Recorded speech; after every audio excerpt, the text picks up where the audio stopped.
Oke, Kolose 2 ayat 6 dan 7. Ya, Kolose 2 ayat 6 dan 7, di mana sintaktik konten, sintaktik formnya adalah, intinya di situ adalah peripatete. Ya, nah seperti diagram dari Lidi ini menunjukkan peripatete en auto. Hos parelabete ton Kriston Yesun ton kurio. Kai erisomenoi kai epoikodomenoi en auto. Kai bepomenoi katos ten piste edidaskete. Ya, perisontes en ekaristia. Nah, kita lihat di sini sintaktik formnya atau strukturnya itu seperti ini. Berarti yang kita perlu pelajari adalah apa nih sintaktik kontennya, isinya apa ini, ya kan? Kita harus bisa menjelaskan. Berarti pertama kita lihat kepalanya dulu, gitu, ya. Nah di sini adalah peripatete, imperatif, present, aktif, second person, plural. Berarti di situ subjeknya adalah second person plural. Di sini X nggak ada karena terkandung di dalam kata kerja ini. Ya, second person plural yaitu kamu, kalian. Siapa di sini? Ya, gereja atau orang-orang percaya di Kolose, gitu. Ya, nah mereka nih orang-orang percaya di sini. Lalu predikatnya nih yang kalau kita lihat teks ini dibagi 3, ya kan? Ada 1, 2, 3, 3 utama ini. Yang pertama en auto, ya. Jadi kamu berjalanlah di dalam Dia. Nah, kalau kita terjemahkan gitu kan, kamu berjalanlah di dalam Dia, gitu. Ya, ini dari sebab itu kamu berjalanlah di dalam Dia. Baru hos parelabete ton Kriston Yesun ton kurion. Ya kan? Ya. Nah, di sini ada conjunction hos ini menjelaskan peripatete. Nah, ini kita lagi mau menerjemahkan ya. Nah, menerjemahkannya berarti sebab itu kamu berjalanlah atau kalian berjalanlah di dalam Dia.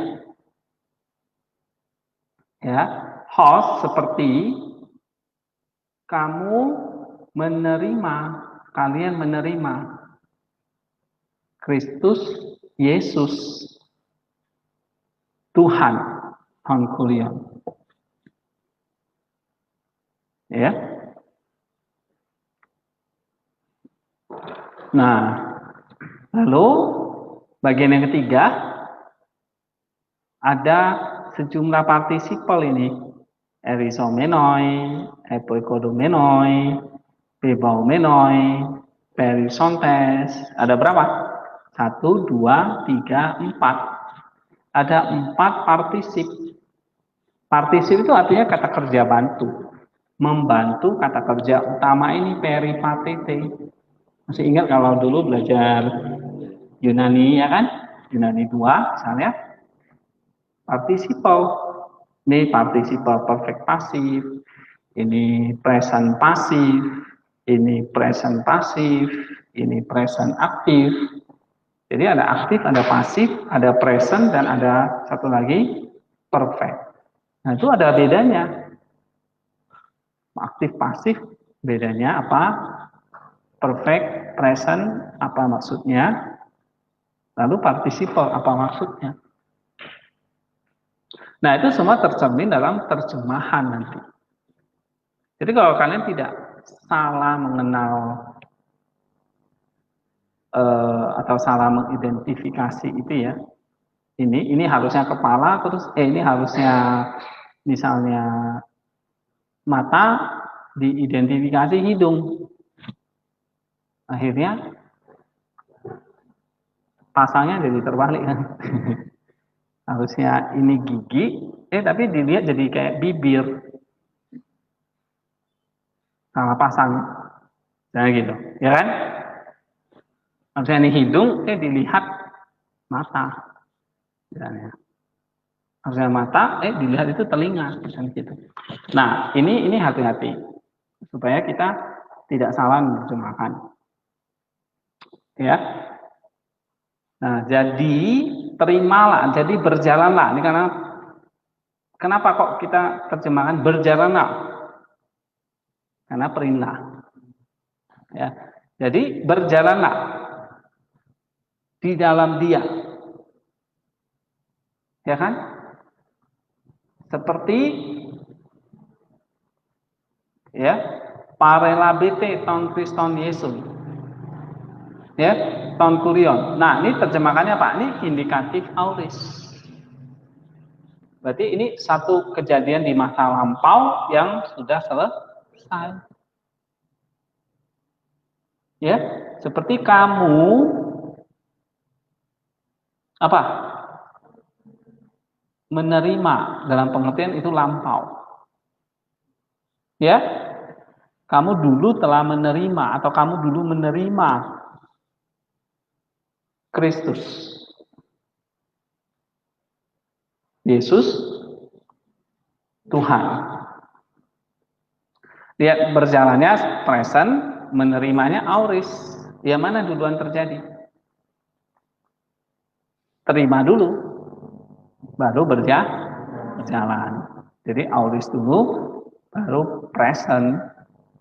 Ya kan? Jadi terjemahnya berjalanlah di dalam Dia sebab kamu telah menerima Kristus Yesus Tuhan. Maksudnya dulunya kamu sudah terima atau kamu terima gitu ya. Yang penting bisa bedakan, oh ini satu present, satu auris. Berarti yang mana duluan terjadi? Auris dulu, baru present. Nah sekarang kita lihat nih participle. Participle itu bisa, ini artinya pembantu nih. Membantu apa? Membantu bisa menjelaskan waktu, sebab, ya kan? Menjelaskan apa lagi? Tujuan, hasil, cara, alat. Masih ingat kan? Nah, misalnya di sini diakalkan, ya, diakarkan, perfect. Oke, berarti apa hubungannya dengan berjalan tadi?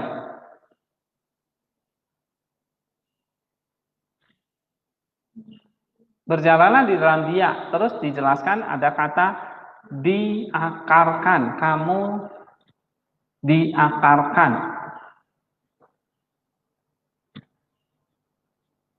Ya, rooted kalau Inggrisnya. Rooted, diakarkan. Ya. Misalnya partisipnya ini kita bisa jelaskan, oh ini adalah apa? Hubungan hasil. Jadi berjalan di dalam Dia. Hubungan apa? Hasil, sebab, tujuan, atau apa? Perfect apa ini? Partisip apa? Participle. Apa hubungan berjalan dengan diakarkan? Satu present, satu perfect. Yang mana duluan terjadi? Perfect ini artinya dari lampau hingga sekarang. Ya kan? Kamu diakarkannya itu sejak kamu terima Yesus. Baru bentuk perfect, diakarkan. Berarti sekarang diakarkan nggak? Masih, namanya perfect, lampau hingga sekarang, ya kan? Nah, berjalanlah di dalam Dia, ya, misalnya sebab kamu diakarkan. Nah, ada kata sebab misalnya, sebab kamu diakarkan. Coba kita lihat terjemahan lain. Di situ terjemahan lain mengatakan apa?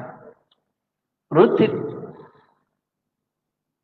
ya, nggak ada kata apa sih, nggak ada keterangan apa ya, diakarkan gitu. Ya, kita bisa nambahkan ini adalah hubungan waktu bisa, jadi sambil berjalan ya sambil kamu diakarkan, itu hubungan waktu. Jadi berjalan di dalam Dia sambil kamu diakarkan, itu bisa. Atau berjalan di dalam Dia karena kamu telah diakarkan, hubungan kausal, ya kan? Atau ini hubungan yang berjalan bersamaan, hubungan waktu. Yang mana kira-kira? Temporal ya, waktu ya. Jadi kalau kamu menerima Dia, maka kamu berjalan di dalam Dia, benar kan? Kamu berjalan di dalam Dia itu dijelaskan lagi, ada 4 nih. Berjalan di dalam Dia ini ada 4 hal yang penting nih. Jadi waktu kamu berjalan di dalam Dia, 4 ini yang mesti terjadi. Ya, ini maksudnya. Partisip ini menjelaskan kata berjalan jadi lebih detail. Apa arti berjalan di dalam Kristus? Nah, ini 4 ini. 1, 2, 3, 4. Nah, jadi waktu kamu berjalan dalam Dia, Rasul Paulus jelaskan lagi 4 kata kerja itu. Erisomenos, epekodumenoi, ya, bebaemenoi, perisiontes. Gitu. 4-4-nya partisip. Ya. Tapi apa hubungannya? Ini bisa ini kayak hubungan temporal. Jadi waktu kamu berjalan dalam Dia, di saat itulah secara paralel persamaan kamu juga diakarkan. Ini yang pertama. Yang kedua, kamu dibangun pasif, present. Berarti dibangunnya terus, namanya present, terus menerus. Kalau diakarkan dari awal begitu terima, langsung udah berakar. Ya. Nah, kalau ingat akar, kita ingat apa? Tanaman, pohon ya kan? Gitu. Kan kalian kan sering tanam. Harusnya familiar ini. Ya kan? Nah, apalagi Dani ya kan? Makanannya ada daun terus ya. Kayak kambing dong.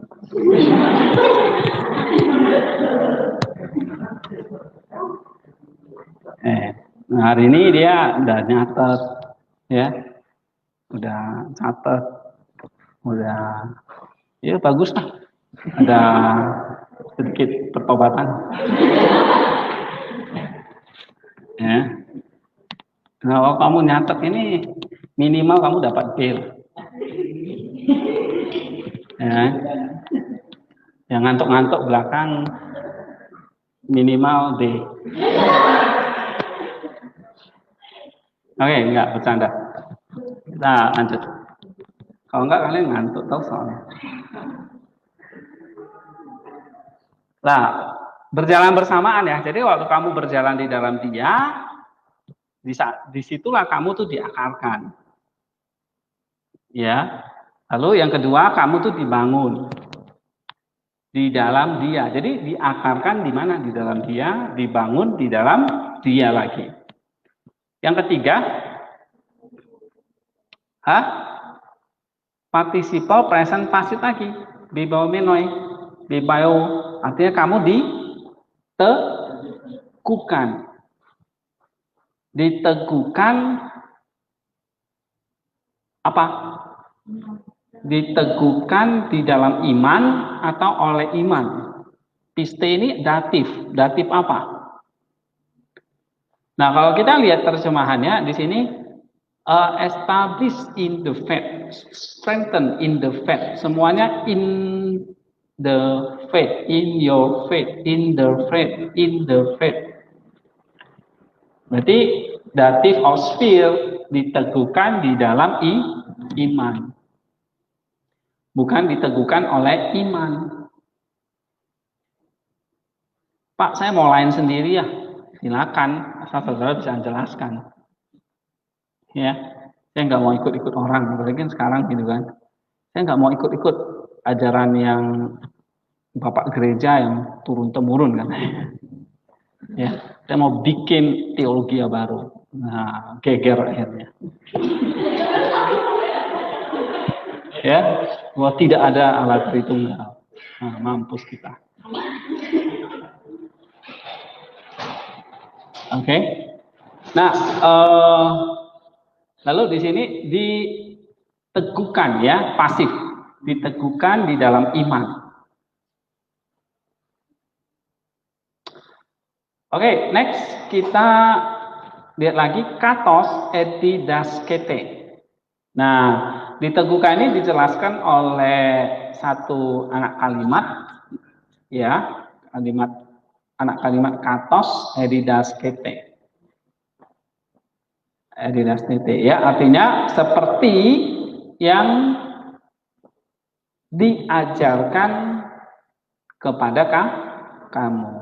Jadi diteguhkan dalam iman seperti yang diajarkan kepada kamu. Atau yang dulunya sudah diajarkan kepada kamu. Nah, itu boleh diterjemahkan. Karena ini auris kan, lampau. Berarti orang terima Yesus ini apa? Enggak hanya sembarangan terima. Dia diajarkan benar-benar. Nah, itu nanti kita masuk ke semantiknya lah ya. Oke. Ini belum apa-apa ini. Perisontes and Eucharistia. Ya, baru ini yang keempat apa? Berjalan di dalam dia itu juga artinya berlimpah, bukan dilimpahi, tapi berlimpah di dalam ucapan syukur. Artinya, ya kalau semantiknya kita bisa terjemahkan selalu lah mengucap syukur. Ya, tidak pernah atau sedikit menggerutu. Oke, Eucharistos ini present, berarti ya terus menerus gitu.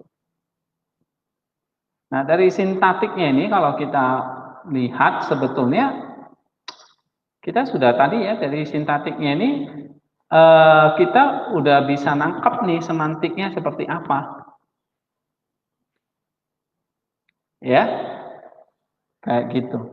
Jadi kalau saya terjemahkan ulang, oleh sebab itu berjalanlah di dalam dia. Seperti kamu dulu telah menerima Kristus Yesus Tuhan. Sambil kamu sambil kamu diakarkan dan dibangun di dalam dia. Dan diteguhkan dalam iman sama seperti yang diajarkan kepadamu dulu dan berlimpah di dalam ucapan syukur. Nah, kira-kira terjemahan literalnya seperti itu, ya. Lalu kita bisa bikin sintaktik kontennya, misalnya kita lihat ada berapa poin? 1, 2, 3, 4, 5, ya kan? Misalnya berjalanlah di dalam dia 1, 2, seperti kamu telah menerima Kristus Yesus Tuhan. 3, diakarkan dan diteguhkan di dalam Dia. Dibangun di dalam Dia. Lalu keempat, apa? Diteguhkan oleh iman, dalam iman seperti yang diajarkan kepadamu.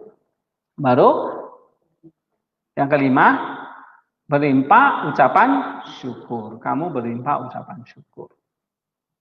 Nah, ini konten-konten yang kalian bisa jelaskan. Nah, lalu dari sini, misalnya kita mau bikin semantik kontennya kayak apa? Oke, sebelumnya kita ke konteks historisnya dulu. Nah, konteks historisnya kita lihat sebelum ke semantik konten, 2 ayat ini ditulis oleh Paulus. Sebetulnya ini untuk apa? Konteksnya adalah untuk melawan ajaran-ajaran yang sesat atau palsu, false theology atau false teachings. Ya, apa ajaran-ajaran yang palsu itu? Saudara bisa baca nanti dari ayat 8 sampai ayat yang ke-15. Nah, jadi kita ingat ini ya, apa yang terjadi dalam jemaat Kolose, ya, ini Paulus sangat concern terhadap keselamatan mereka. Jangan sampai mereka itu disesatkan atau ditipu oleh ajaran-ajaran palsu. Sehingga mereka mengikuti ajaran tersebut. Oleh sebab itu, Rasul Paulus menulis surat ini mengingatkan lagi mereka. Ya, ingatkan apa? Nah, ini dia. Tadi yang 5 poin itu. Perjalanan dalam Dia. Ya, sebab dulu kamu sudah terima Yesus, kamu sudah diajarkan, kamu sudah diakarkan, ya, kamu sudah sudah diteguhkan oleh iman. Nah, ini konteks historisnya. Ya, jadi untuk melawan ajaran-ajaran sesat itu memang kita harus kembali lagi kepada apa? Kepada Kristus. Ya, kepada iman kita kepada Kristus, bukan kepada yang lain. Nah, yang lain itu misalnya apa?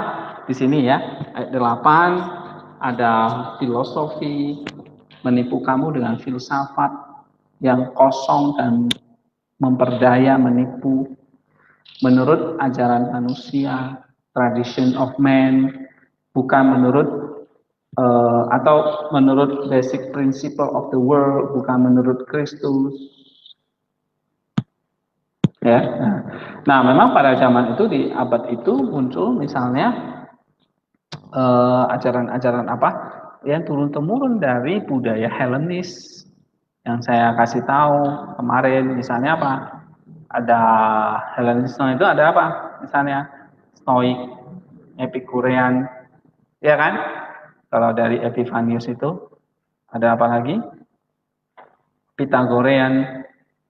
Nah, itu semua adalah the philosophy and empty deceit.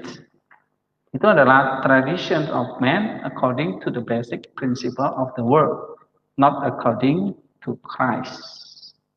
Jadi kalau tidak berdasarkan Kristus, itu dianggap empty, false. Makanya di situ dikatakan apa? Diteguhkan di dalam Dia, dalam Kristus maksudnya. Ya kan? Diakarkan di dalam Kristus, dibangun di dalam Kristus. Ya dong? En auto itu berapa kali? 2 kan? Lalu ada piste, iman yang sudah diajarkan. Jadi ada ajaran, tidak sekalian. According to Christ. Gitu. Nah, jadi kalau bukan menurut Kristus, itulah yang dianggap false theology. Ya. Nah, lalu Paulus ceritakan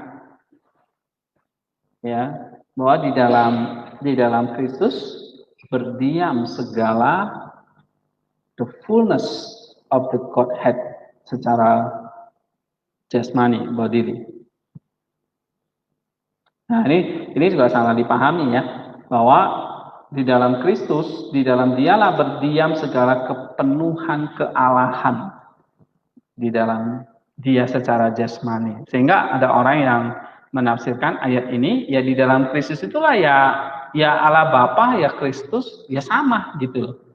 Karena dikatakan di dalam Dia yang tubuh jasmani itu berdiam Allah itu sendiri.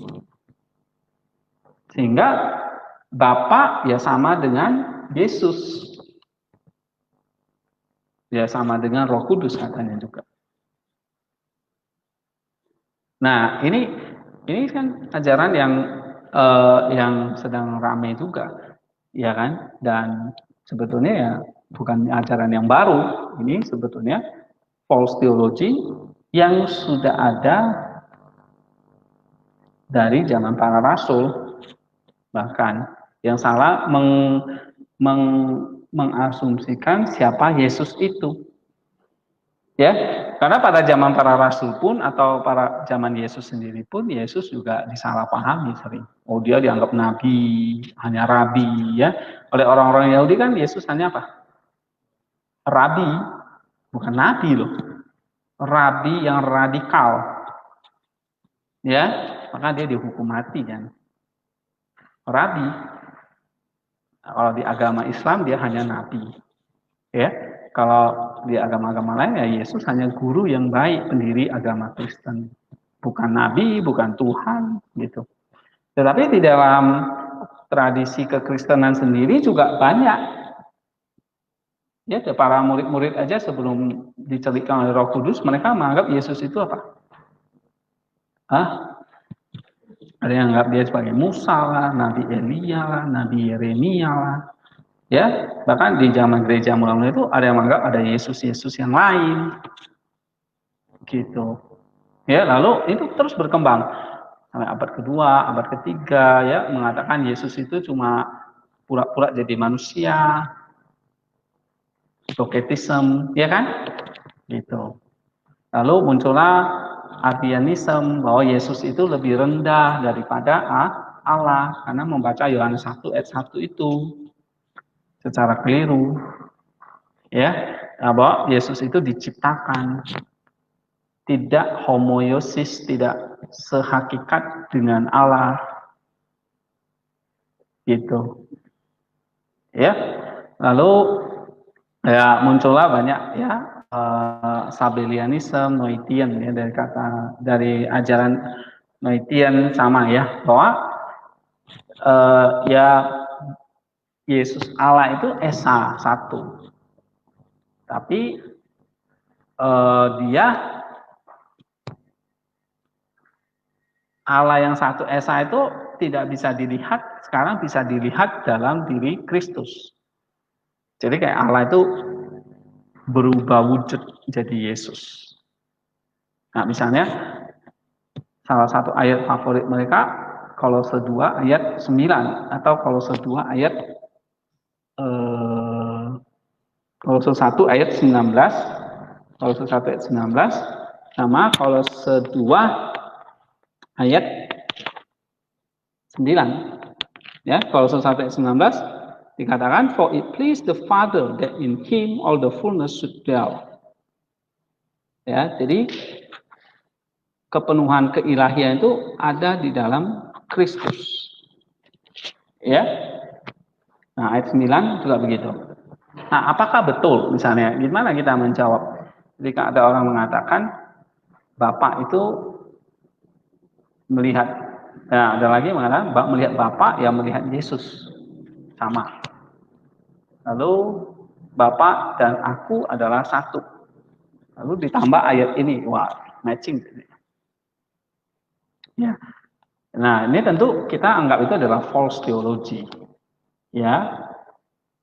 Mengapa false theology, ajaran yang salah? Karena enggak according to Christ, enggak menurut Kristus. Apa yang Kristus ajarkan, itulah yang ditulis di dalam kitab suci oleh karya Roh Kudus melalui para penulis Alkitab. Jadi kita nggak bisa hanya berdasarkan teks ini saja. Ya, tapi apakah teks ini juga membenarkan apa yang dikutip oleh mereka? Tentu tidak. Misalnya kalau 1 ayat 9 itu mengatakan itu bukan menunjukkan bahwa Bapa sama dengan Yesus. Itu mau menjelaskan bahwa di dalam pribadi Kristus yang adalah Allah dan manusia itu ya, firman jadi manusia. Berarti dalam pribadi yang satu itu, yang diberi nama Yesus itu, berdiam segala kepenuhan Allah. Berarti menunjukkan dia adalah bernatur ilahi. Punya hakikat yang sama dengan Allah. Nah, maka ini kembali lagi ke Yohanes 1 ayat 1. Coba baca. Pada mulanya adalah firman. Dan firman itu bersama-sama dengan Allah. Dan firman itu adalah Allah. Dan jelas ada firman, ada Allah. Maka dikatakan firman bersama dengan Allah. Kalau dia bersama dengan Allah berarti firman itu apa? Melekat bersama dengan Allah. Artinya apa? Firman itu udah bersama dengan Allah. Berarti tidak bisa dipisahkan. Berarti firman itu ya ada di dalam Allah. Atau firman itu berasal dari Allah. Iya kan? Misalnya saya ngomong firman perkataanku. Kalau saya ngomong perkataanku, berarti perkataanku itu dari mana?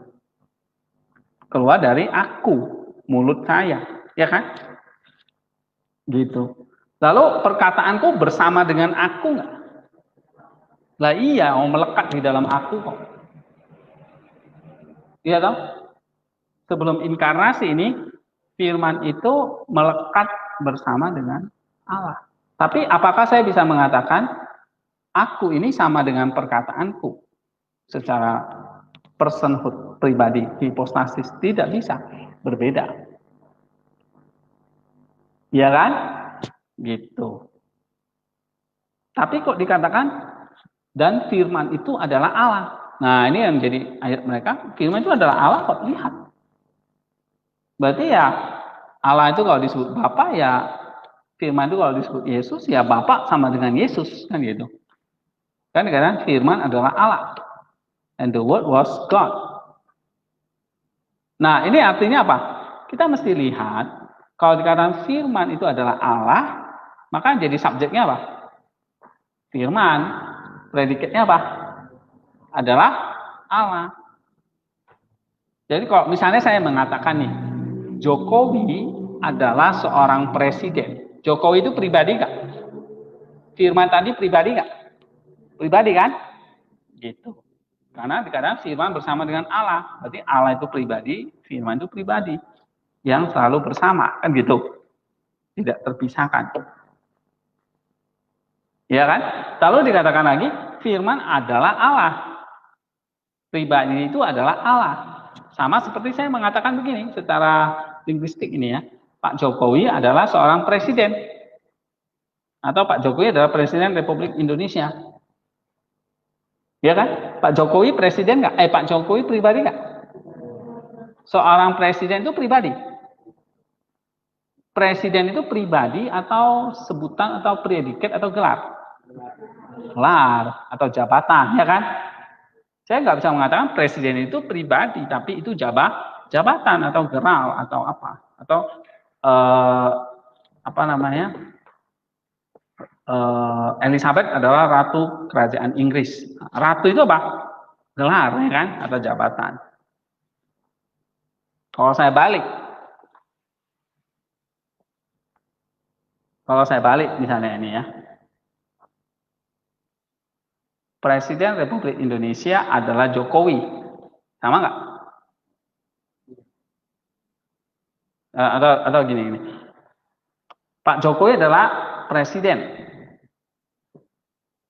Republik Indonesia. Ya kan? Kalau saya balik, Presiden adalah Pak Jokowi. Atau saya katakan Pak Jokowi adalah seorang presiden. Saya katakan seorang presiden adalah Pak Jokowi, misalnya gitulah. Sama nggak? Beda, ya kan? Karena satu subjek, person, satu jabatan. Tidak equal ya. Oke. Misalnya saya mengatakan Allah adalah kasih. Kalau saya balik kasih adalah Allah, is the same? Hah? Beda. Ya kan? Saya adalah seorang dosen. Kalau saya mengatakan seorang dosen adalah saya. Benar? Nah, bisa dibalik nggak itu? Nggak bisa. Karena apa? Yang bisa dibalik, misalnya saya mengatakan apa? Apa ya misalnya bisa dibalik ya? Saya adalah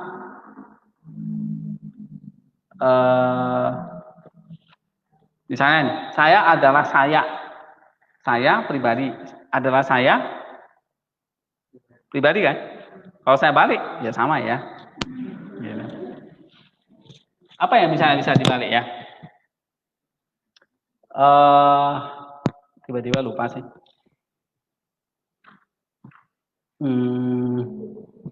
Hah?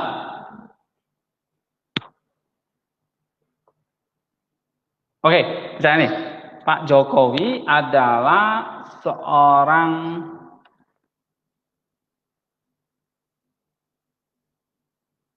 kalau saya katakan Pak Jokowi seorang tukang kayu. Kalau saya balik, seorang tukang kayu adalah Pak Jokowi. Salah, nggak equal ya kan? Oke ya. Nah, jadi kalau misalnya dalam Yohanes 1 itu dikatakan firman itu adalah Allah, itu mau menunjukkan apa? Firman itu subjek, berarti personnya adalah Allah itu adalah predikatnya. Artinya apa? Hah? Substansinya, hakikatnya adalah Allah. Tapi saya nggak bisa mengatakan Allah adalah firman.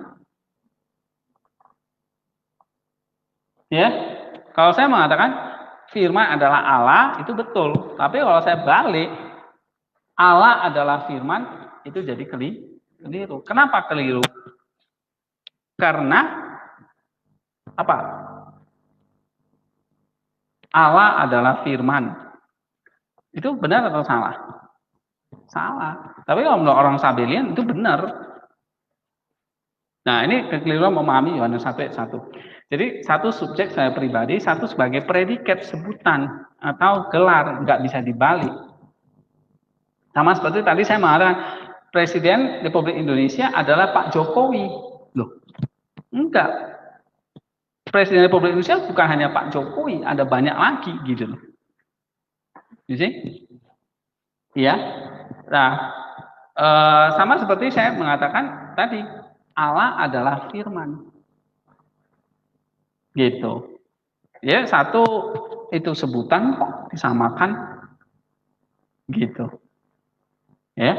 Nah, inilah yang jadi kekeliruan bahwa satu sisi dalam Yohanes 1 ayat 1 itu mengatakan bahwa ini adalah firman Allah memiliki pribadi yang bersama dengan Allah, berarti berbeda dengan Allah.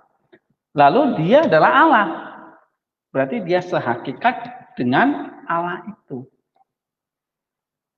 Nah, berarti kalau kita lihat kembali ke Kolose tadi, Kolose 2 ayat berapa? Ayat 9 tadi, bahwa ini menunjukkan bahwa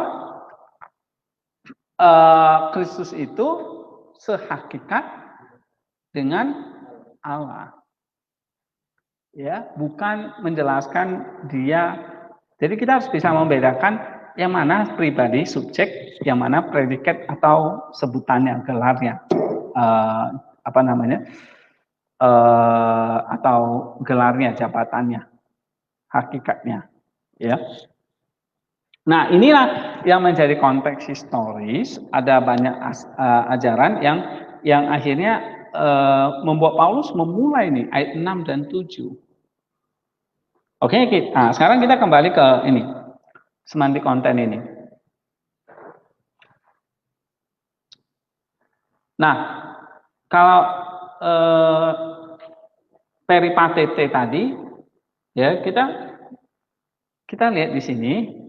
Pertama apa? Misalnya yang kita bisa lihat, parelabete, berarti terima Yesus dulu.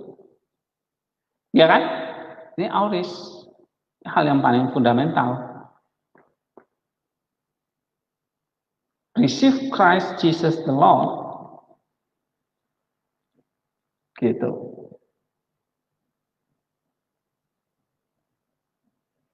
Ya.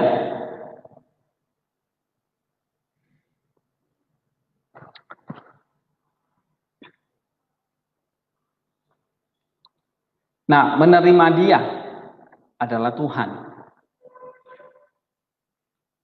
Kalau saya mengatakan misalnya gini, Yesus Kristus adalah Tuhan. Kalau saya balik, Tuhan adalah Yesus Kristus. Benar nggak? Kalau saya katakan Yesus Firman adalah Allah, kemudian saya balik Allah adalah Firman, itu salah. Kenapa salah?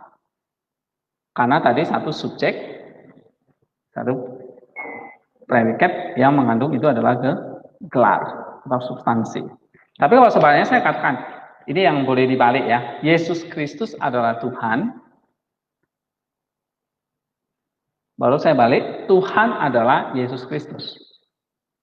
Benar atau salah? Benar. Kok bisa?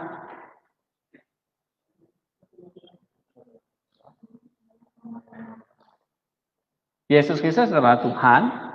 Tuhan itu adalah Yesus Kristus. Itu benar atau salah? Kenapa benar?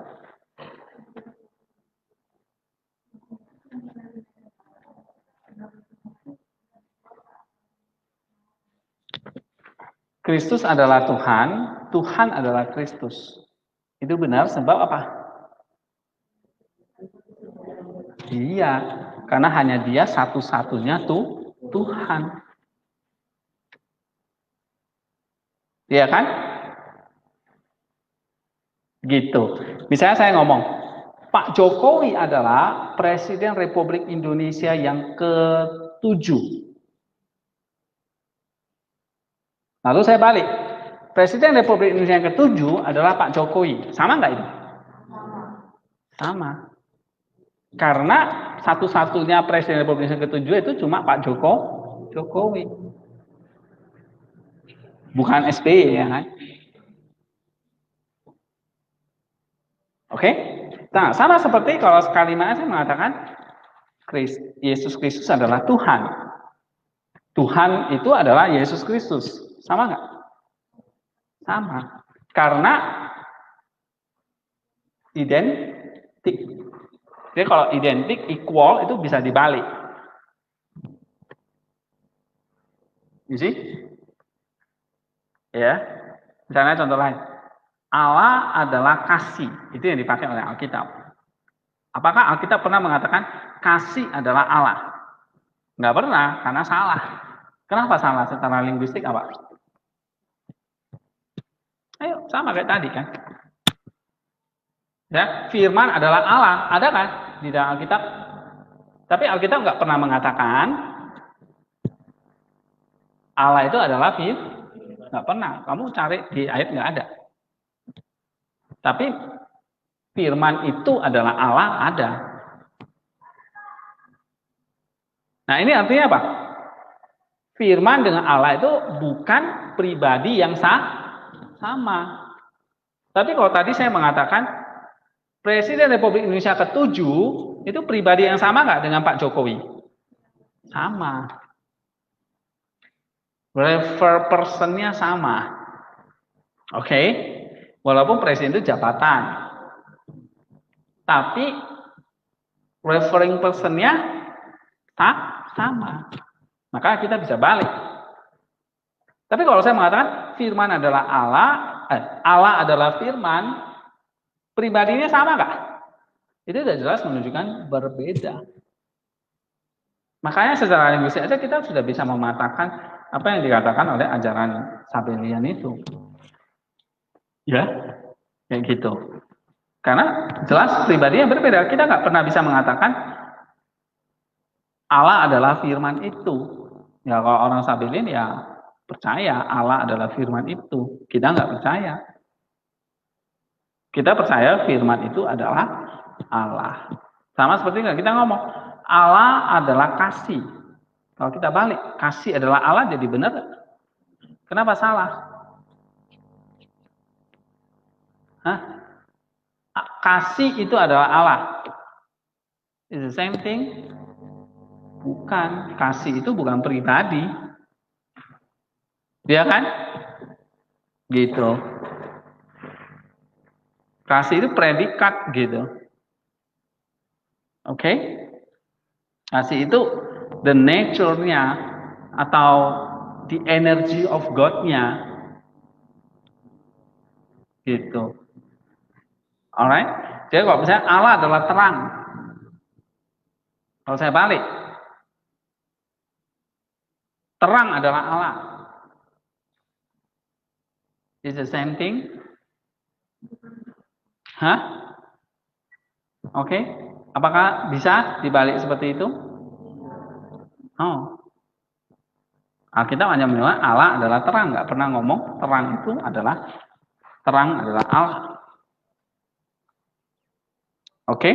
Nah, ini kita penting harus bisa membedakan seperti itu, ya. Nah, oleh sebab itu di sini terimalah Kristus. Baru dari terima itu kita ngerti apa nih? Yang kedua.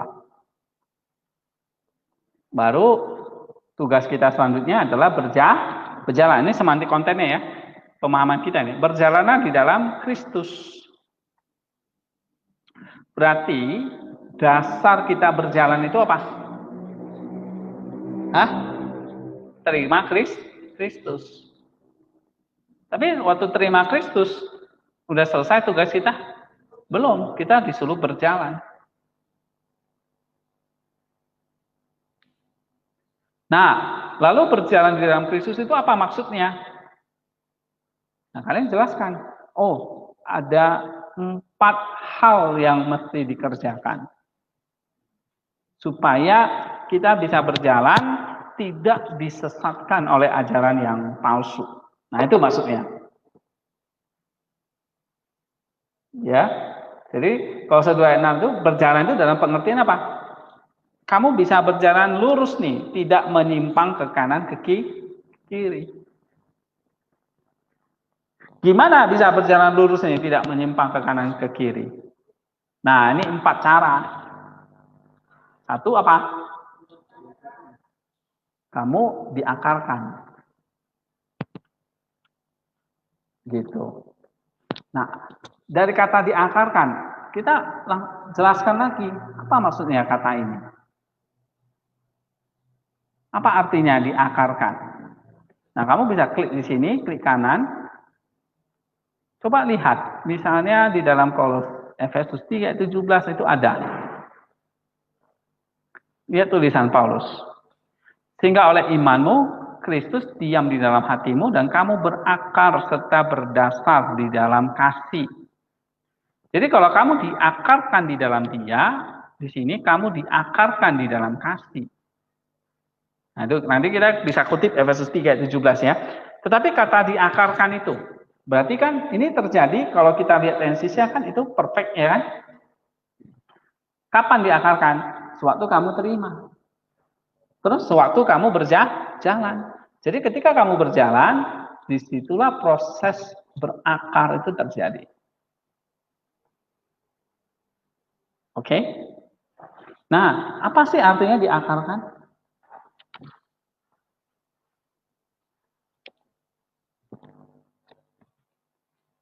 Kalau akar di dalam Kristus, berarti akar itu tumbuh di mana?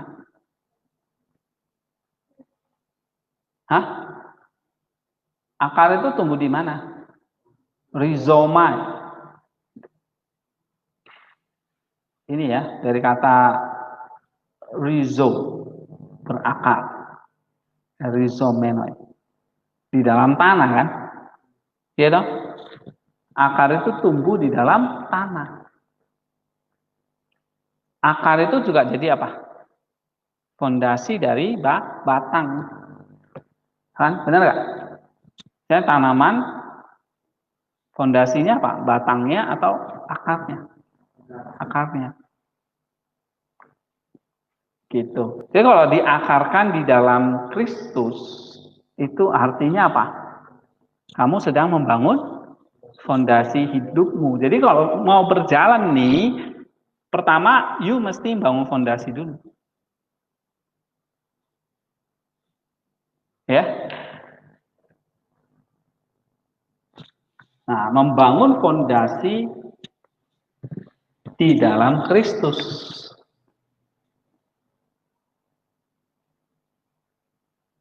Artinya, akar itu hanya bisa hidup, dia mulai berakar kalau di dalam tanah, berarti di dalam Kristus. Apa yang terjadi kira-kira kalau di dalam tanah? Akar itu ngapain? Menyerap? Menyerap apa? Hah? Menyerap humus, ya, zat-zat dari dalam tanah. Artinya ada menyerap makanan, sari-sari makanan dari dalam tanah. Berarti menyerap makanan dari Kristus. Nah, kamu bisa menjelaskan seperti itu.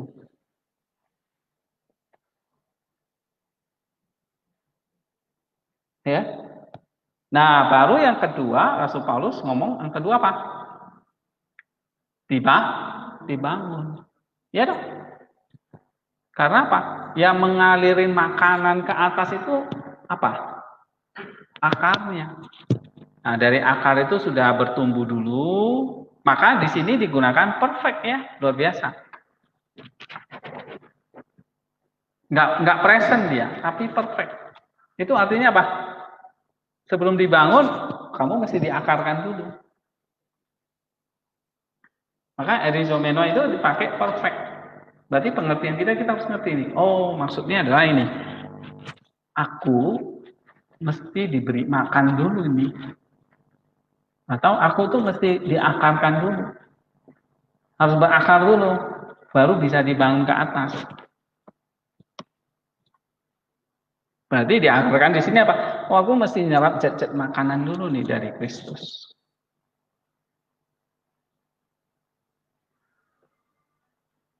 Ya kan?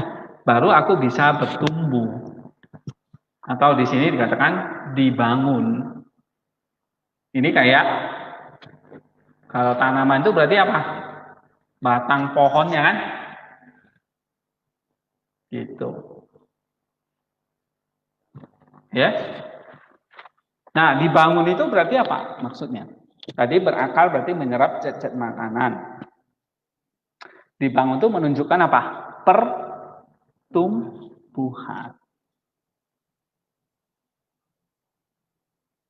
Gitu. Berarti kalau kita makan pasti bertumbuh. Kalau makan nggak pernah bertumbuh, apa itu? Mati namanya. Ya kan? Oleh mati.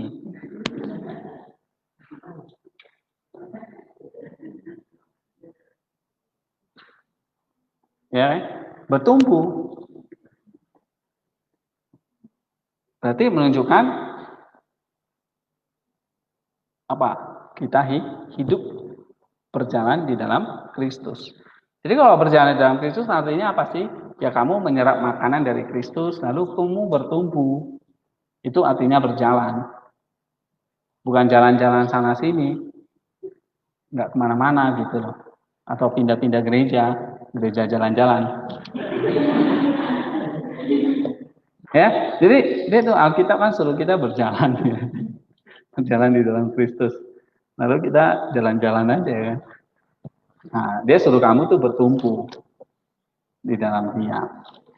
Nah, kamu ceritakanlah bertumbuh di dalam Kristus itu kayak apa sih? Nah, udah sering ya saya ajarin. Nah, lalu yang ketiga, apa? Diteguhkan oleh iman. Di dalam iman. Nah, ibarat misalnya sebatang pohon yang bertumbuh, pasti dia juga akan apa? Alami yang namanya problem. Ya, misalnya kayak datang angin lah, hujan lah. Nah, ingat lagi misalnya Matius 5, Matius 7, ya kan? Gitu. Nah, konteks Kolose ini apa? Datanglah rupa-rupa angin pengajaran palsu. Makanya Paulus mengatakan, dalam konteks kamu berjalan di dalam Kristus, kamu sudah makan nih, sudah bertumbuh nih. Sekarang waktu kamu sudah bertumbuh besar, ya, kamu harus semakin kuat. Kuat dalam pengertian apa? Kuat dalam pengertian iman, ajaran. Jadi, kalau dikatakan diteguhkan dalam iman seperti yang diajarkan kepadamu, itu maksudnya apa? Kamu bertumbuh tapi sehat, tambah kuat. Ibarat saya kasih kamu makan nih, kasih makanan yang bergizi, berarti itu berakal. Kamu tambah besar, tapi badanmu tambah sehat. Bukan gendut terus jadi malas terus berpenyakitan. Oke, tapi tambah kuat, tambah sehat. Nah, berjalan dalam Kristus, ciri-ciri apa yang sehat? Yang disebut kuat, sehat itu apa? Berarti imannya, ajaran bisa imannya itu bisa menghadapi berbagai macam goncangan. Itu menunjukkan dia sehat. Sama seperti tanaman yang sehat, apa buktinya? Ya kalau dia tahan angin, misalnya pohon kelapa itu. Apa buktinya pohon kelapa itu kuat? Ya ada angin topan nggak pernah rubuh dia. Nah berarti tanaman itu sehat, kuat. Nah sama, kalau apa yang membuktikan kita itu sehat dan kuat? Nah, kalau kita tuh bisa menghadapi berbagai macam cobaan. Jadi indikatornya adalah kamu tuh sehat atau tidak. Nah, dilihat aja dalam kehidupanmu waktu kamu berjalan kepada Kristus itu, kamu disesatkan nggak oleh ajaran-ajaran yang lain. Kalau kamu melenceng mengikuti ajaran misalnya kayak Sabelian, ya kamu sakit. Kamu tidak sehat. Nah, ini banyak orang sakit nih. Ya kan? Kena corona apa sebagainya. Ya walaupun makan, walaupun bertumbuh, tapi belum tentu sehat. Ya sih? Gitu. Ya. Ya kalau makanannya kolesterol, ya gemuk-gemuk, jantungan, serangan, mati.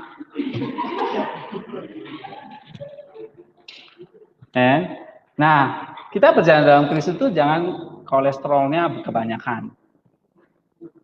Makannya mesti dijaga.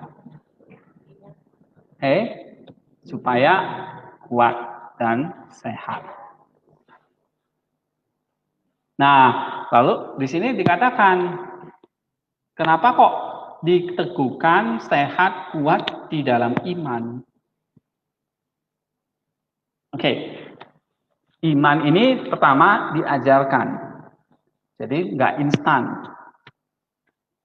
Ada orang mau belajar setahun aja atau bahkan kuliah aja 1 semester sudah mau jadi doktor. Nah, itu karbitan. Maka nggak sehat dia.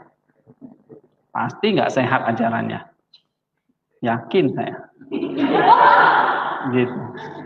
Ya. Jadi pendeta, dulu pengusaha, misalnya kepingin pelayanan, terus dia jadi pendeta, kuliah cuma malam hari, itu pun ngantuk-ngantuk. Habis 1 semester, keluar gelar STH. Ya kan? Lalu pelayanan lagi, ambil S2, kuliah ngantuk-ngantuk, keluar MTH.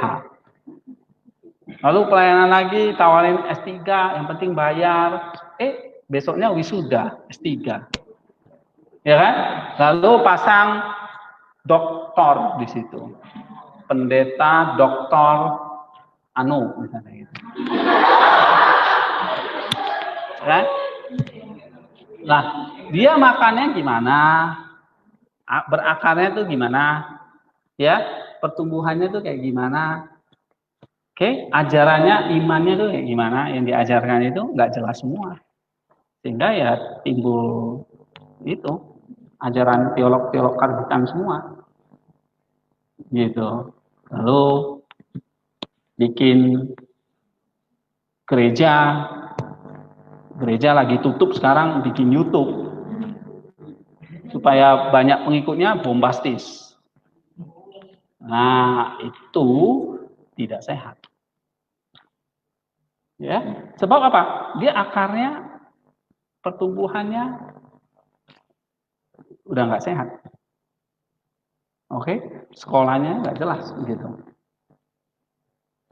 Nah, jadi kalau kita mau belajar nih, iman itu dipelajari. Ya, jadi kalau kita mau sehat, kuat, selain makan, ibaratnya kayak kita lah, tubuh kita mau nggak hanya cukup makan aja kan, harus olahraga. Oke, kalau kita harus belajar supaya sehat, iman kita harus dipelajari supaya kamu sehat, nggak cuma makan dulu.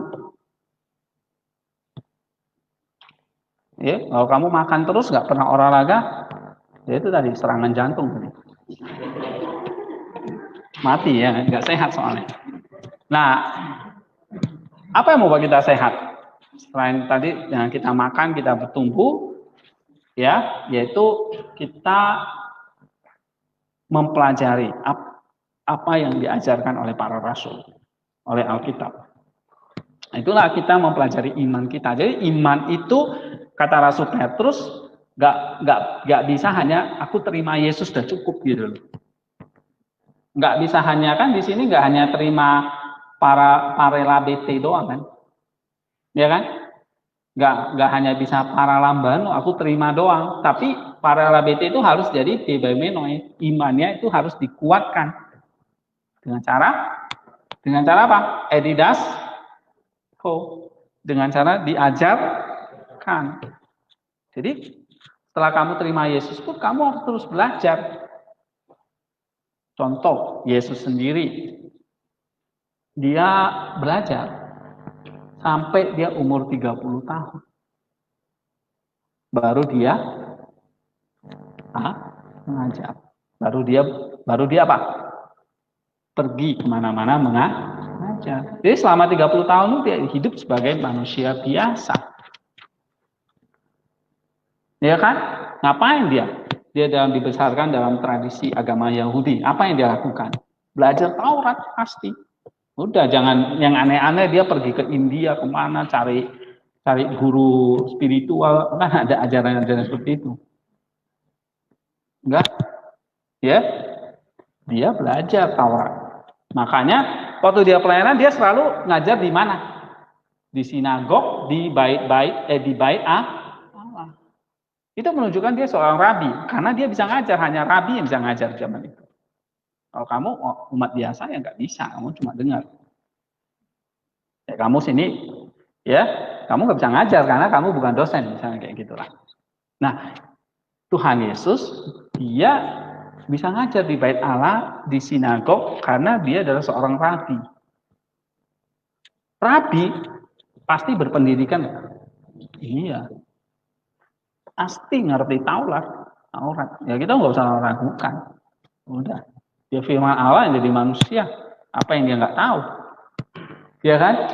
Walaupun dia nggak ada gelar secara formal ya. Di zaman itu kan belum ada kayak S1, S2 seperti sekarang. Seperti sekarang yang kacau justru jadinya. Ya kan? Doktor-doktoran yang banyak. Oke. Nah, Yesus menunjukkan dia juga berproses dengan waktu. Dia juga menunggu 30 tahun. Apa yang dia belajar? Belajar imannya, belajar Taurat, belajar dalam tradisi. Kamu lihat apa yang dia ajarkan, itulah yang dia pelajari selama 30 tahun. Dia belajar apa? Kerajaan surga itu apa? Siapa Allah itu? Apa rencana keselamatan? Apa yang akan dia kerjakan nanti? Ya, dia mulai mungkin menyelidiki siapa ini murid-murid saya nih nanti. Nah, itu.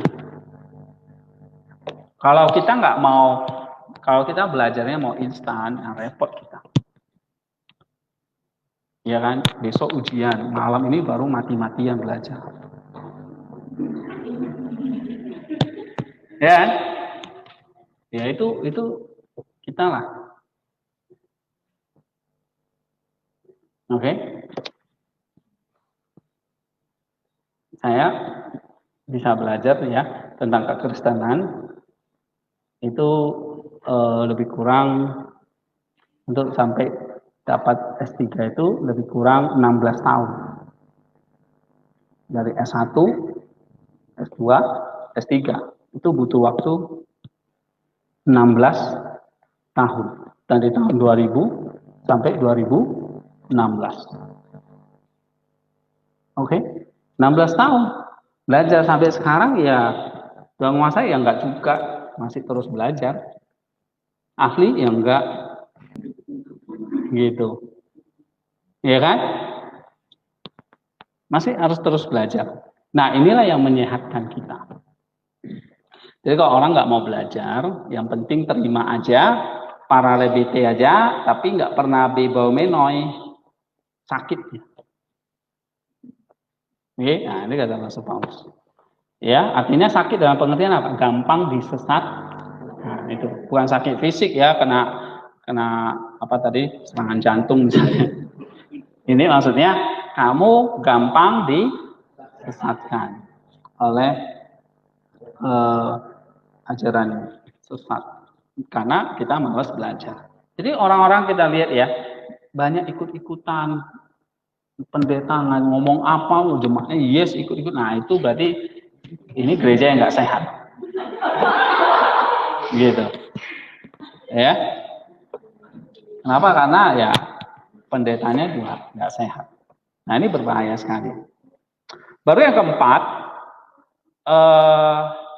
nah ketika indikasi kita sehat itu kan kita tahan dengan berbagai macam ajaran-ajaran, ya goncangan badai hidup lah macam-macam lah ya. Ini menunjukkan bahwa kita sehat. Kalau orang yang nggak sehat itu kan dia sedikit masalah aja langsung apa dia down, mau bunuh diri lah, ya kan gitu kan? Ya kan? Karena ajarannya nggak kuat, gampang murtad kalau dalam Ibrani bilang, karena nggak ada spiritual growth, nggak ada pertumbuhan rohani, ya gampang murtad Ibrani 6 itu, ya kan? Karena nggak belajar, atau dia mau belajar instan aja, kayak kalian, besok ujian malam ini baru hafal. Nah, gitu ya. Nah, kita setelah punya ajaran yang sehat, sound doctrine itu, maka yang keempat adalah kita berlimpah dengan ucapan syukur. Nah, itu artinya apa? Berlimpah dengan ucapan syukur. Spiritual growth, ya, pada akhirnya memang adalah kita mensyukuri apa yang Tuhan berikan kepada kita. Ya, baik dalam situasi yang menyenangkan maupun tidak. Ya. Oke. Nah, berlimpah di sini. Kenapa kok dipakai berlimpah? Abundant. Itu artinya apa? Kita never stop. Kita nggak pernah berhenti. Thanksgiving. Mengucap syukur kepada Allah. Ya, nah ini artinya apa? Kehidupan yang sehat, ya baik secara jiwa maupun roh ini dan badani kita, itu adalah orang yang bisa menerima segala hal dengan ucapan syukur, thanksgiving. Nah ini artinya orang yang punya jiwa atau spiritual yang sehat.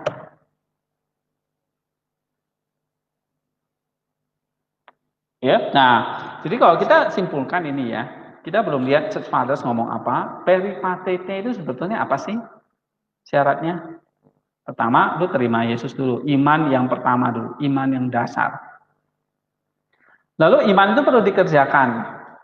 Nah, kata Rasul Petrus lah, pengetahuan. Ya kan? Iman ditambah pengetahuan. Tambah dengan apa lagi? Coba kita lihat 2 Petrus ya. 2 Petrus 1 ayat 5.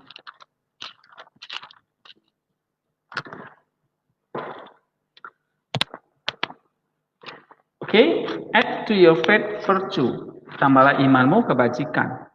Kebajikan tambah pengetahuan. Terus pengendalian diri, ketekunan, kesalehan, dan kasih akan sesama seiman dan kasih kepada semua orang. Kasih sesama saudara maupun kasih sama siapa saja.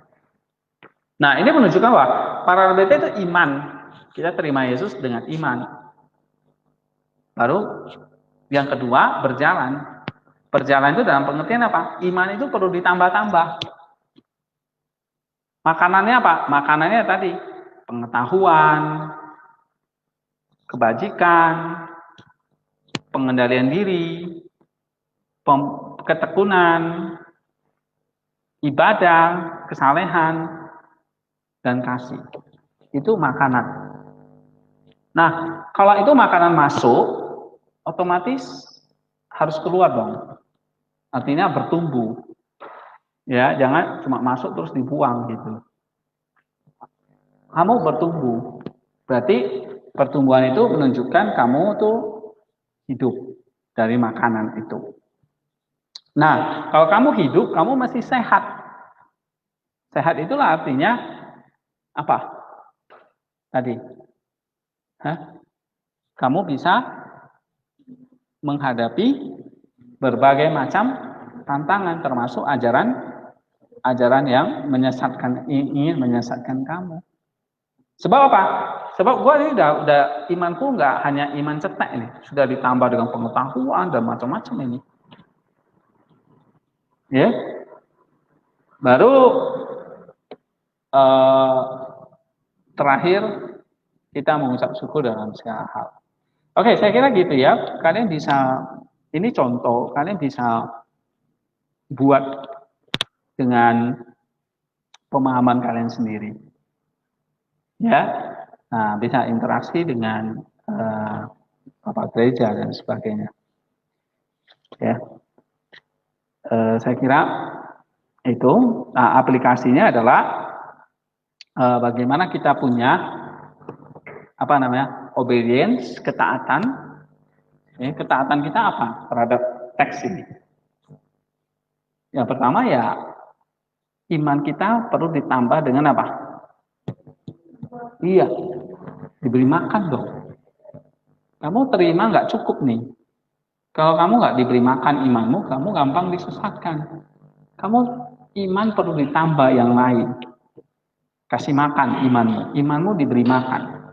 Dengan cara diajarkan. Kamu belajar. Ya. Gitu. Tekun belajar. Nah, sama, kita mesti tekun belajar.